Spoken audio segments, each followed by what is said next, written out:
I think if Canelo was using the jab effectively, hard, the guy wouldn't have been able to come in because the guy was coming in because he wasn't worried about Canelo's jab. So he got more aggressive and he got brave. If he's not jabbing, he has no defense. If he's not going to jab, the guy's going to walk right in on him like he did. Next fight, use your jab, different fight. So it was really basics, you know.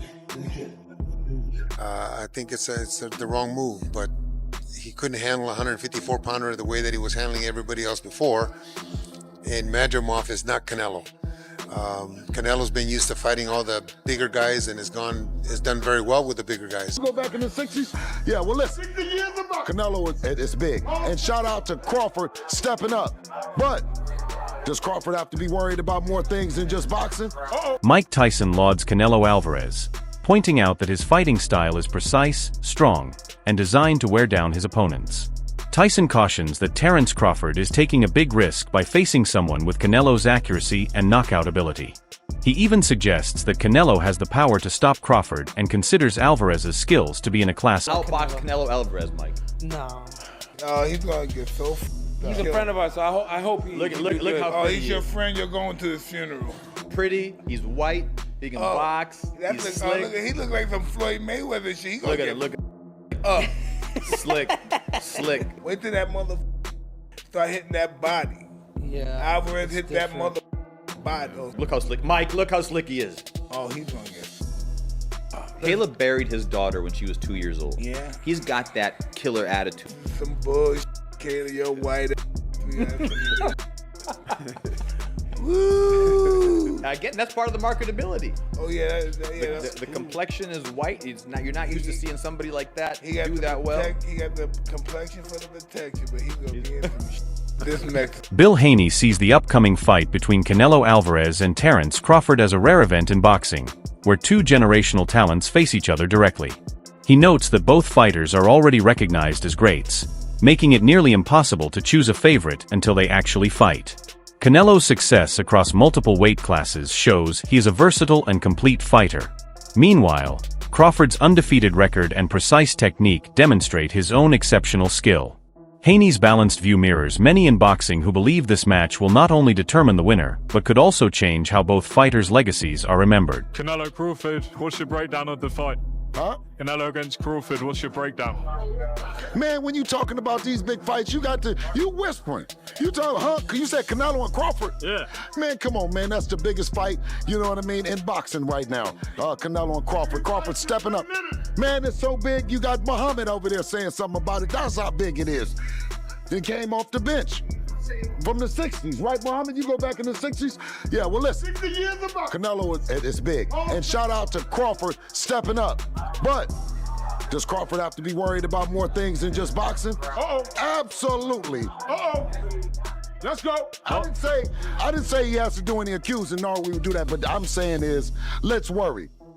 If you watch what happened to Devin just came out and said the damage is done after the fight. You can never go and repair that.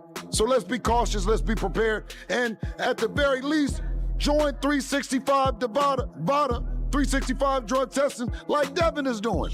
Mike Tyson was blunt about Crawford's chances against Canelo Alvarez.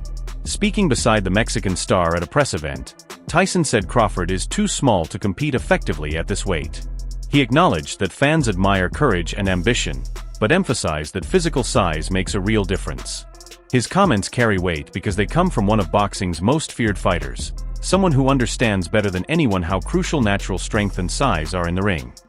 He says that this is a fight that nobody calls for. It's just simply too much of a size difference.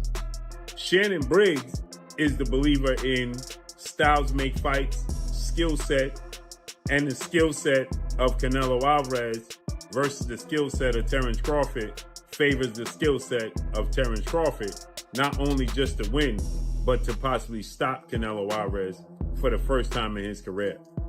Now, Canelo Alvarez is a first ballot Hall of Famer. Terence Crawford is a first ballot Hall of Famer. Terence Crawford is 4-division champion, undefeated, 2-division undisputed champion.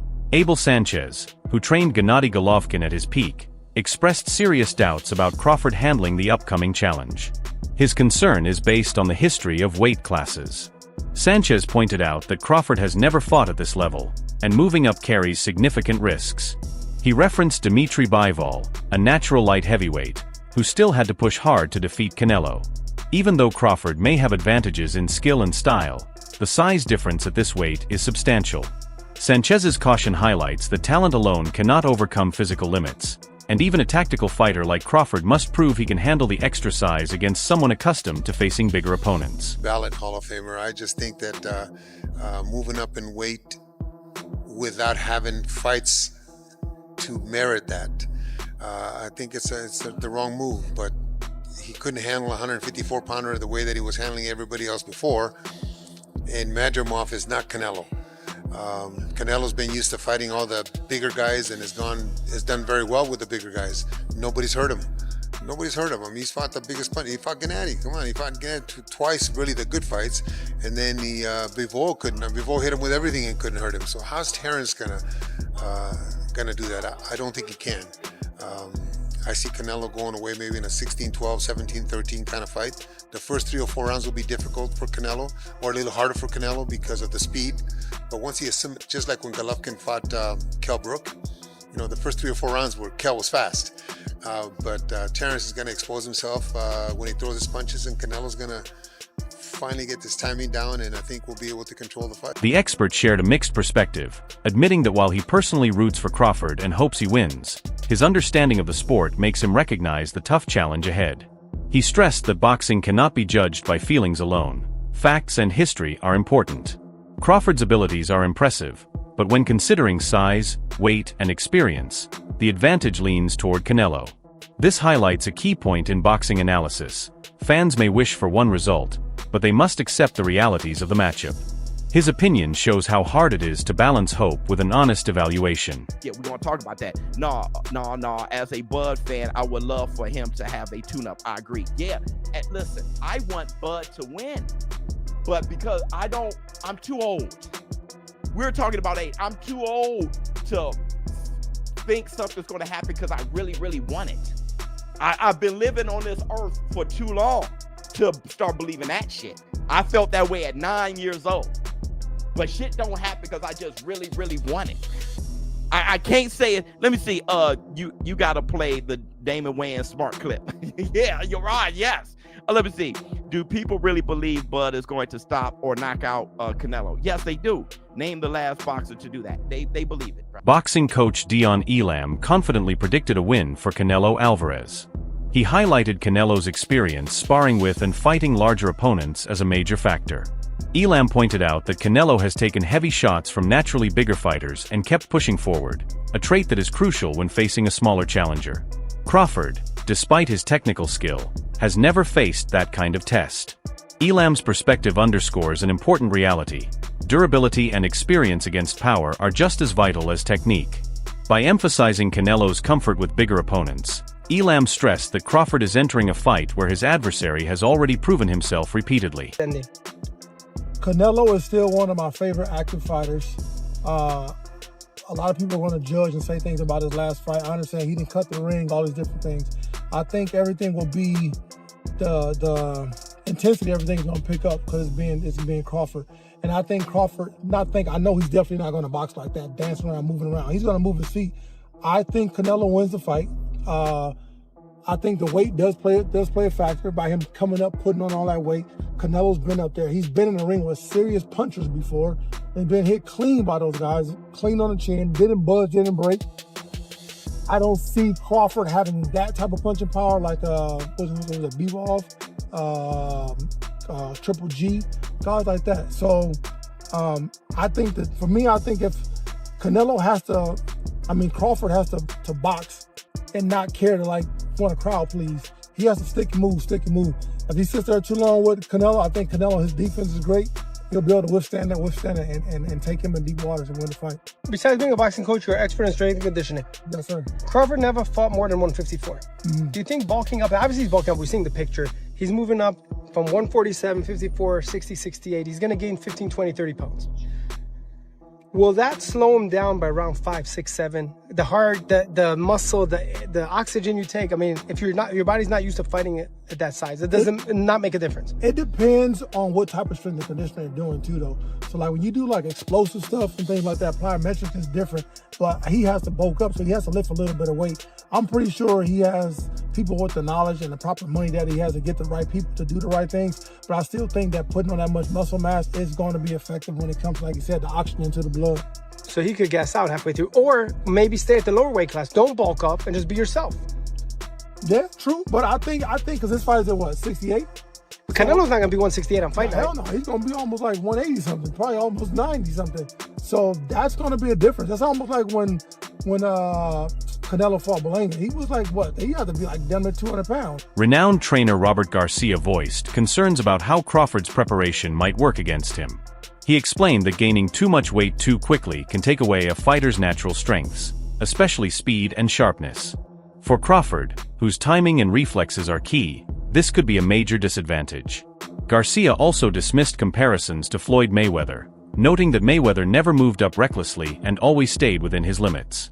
Crawford, on the other hand, is challenging a natural super middleweight who has carried power across divisions.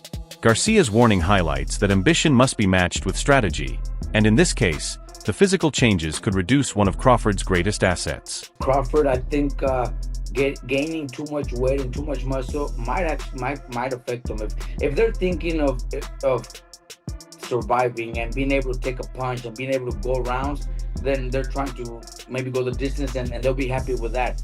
But I think Crawford's natural talent, Mayweather had it, you guys were just mentioning right now, that Mayweather never needed to gain weight and never needed to be heavy to be able to beat those bigger guys. I think Crawford's skills, we give Crawford a chance because we know how good he is, how his skills, his speed, his combinations. But if he's gaining so much weight, he might not be able to do those. He might not be able to have those same skills when it comes to his speed, his footwork, because of the weight. So we'll see. I just hope he's not just training and getting big to survive and go the distance, because maybe that's a win for him. Maybe he's thinking, if I go the distance with him, that's a big win for me. So I just hope not. I expect Crawford to actually pull up some runs and maybe even pull up the fight. But if he's too heavy, too big, he's gonna get hit, and he's gonna have to exchange punches, and that's where the danger comes in. Many experts worry this fight could mirror the pitfalls of Mayweather versus Pacquiao. That long-awaited bout disappointed fans as both fighters stayed cautious, producing a technical but uninspiring match. Spectators felt let down after years of hype. The same danger exists here if Canelo and Crawford fight too carefully. Crawford might hold back against the bigger opponent, while Canelo could play it safe to avoid counters. The concern is that the fight may not match the promotional buildup. For boxing, a sport that thrives on excitement, another underwhelming mega fight could further hurt its reputation. If Canelo Alvarez and Terence Crawford pulls a Manny Pacquiao versus Floyd Mayweather, there's no turning back. In this side of the pond, boxing is dead. Look, a lot of things is going to Saudi Arabia. David Benavidez, one of the phenoms in the sport of boxing, going to be performing in Saudi Arabia. Devin Haney going to be performing in Saudi Arabia. Just put this. Jerome Boots Ennis versus Virgil Ortiz, if it would have came to fruition, was going to happen in Saudi Arabia. Boots Ennis, and Tio could have happened in Saudi Arabia. Devin Haney versus Ryan Garcia was going to happen in Saudi Arabia. So a lot of these big fight that it was planned was not going to be here. It's not going to be here. So for networks to trust the sport of boxing once again, this fight between Canelo Alvarez versus Terence Crawford, whoever you pick, whoever you support, is more than just wins and losses. It doesn't matter. The fight has to win.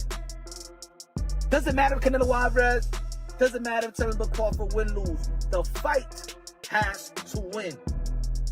Just like when it was Hagler versus Hearns on a Monday, prime time. Prime time. That was a fight on a Monday, prime time, free TV. They put up a wonderful performance of this day. people still remember, and it was only 3 rounds. Canelo Alvarez and Terence Crawford, they better show out and entertain. Because if they lay an egg, Former champion Chris Algier offered key insight from his own experience. He explained that adding size changes the way a fight feels. Movements become slower, timing is harder to keep, and extra weight doesn't always mean stronger punches. Algier emphasized that Crawford's world-class skill stays the same, but the added weight could make the later rounds particularly tough as his stamina wears down. Crawford. But John Ruiz is not Canelo Alvarez. So that's another aspect of that comparison. And yes, to exactly what the champ said, exactly what Abel Sanchez said, you're going to put on weight, you're going to be a different fighter. And I can say this even as a fighter as myself, as I've gotten heavier in my retirement, I try and move around the gym, it just feels different. And even when you start camp, you feel different in the beginning than you do at the end. But listen, we're still 4 or 5 weeks away. I don't know exactly what Terence is weighing right now. And even if he does say what he weighs, man, he's gone out there and said he's weighed, all types of crazy numbers just to get media to respond. So it's really not really going to know until the fight and we see these guys next to each other. He might look bigger right now, but he might not be that heavy. He might still be in the range that these guys are targeting for the fight itself. But I will say this, if you look at it historically, Floyd Mayweather, when he fought Canelo Alvarez, Floyd was 36 years old. Canelo was a young man. I think he was 21 or something like that, or 23, under 23, whatever the case may be. Floyd came in how Floyd always comes in.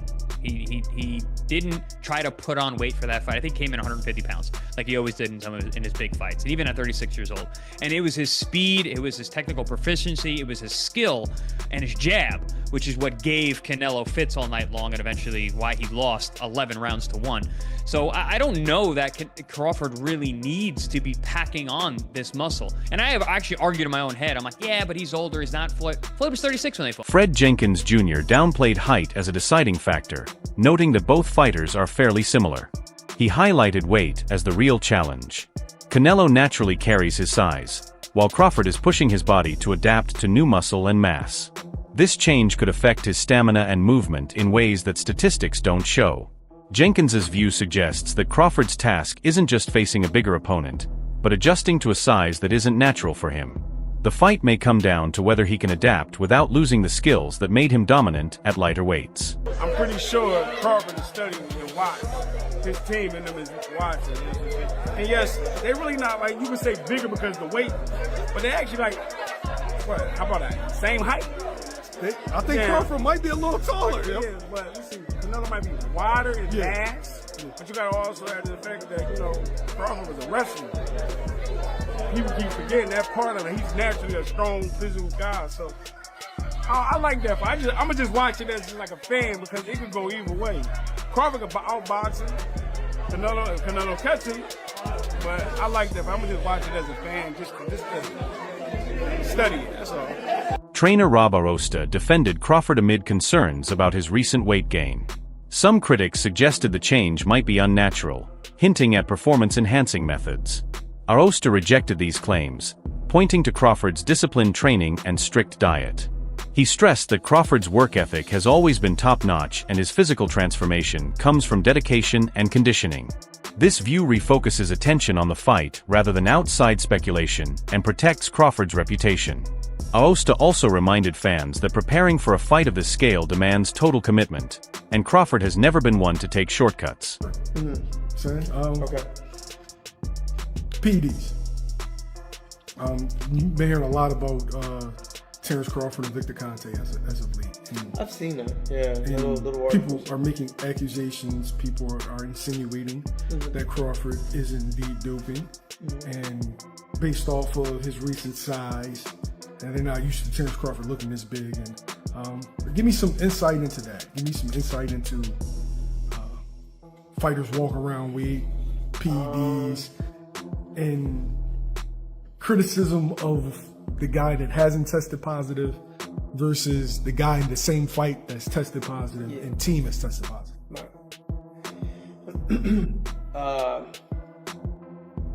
First, I don't think Crawford is taking anything. I don't think he is.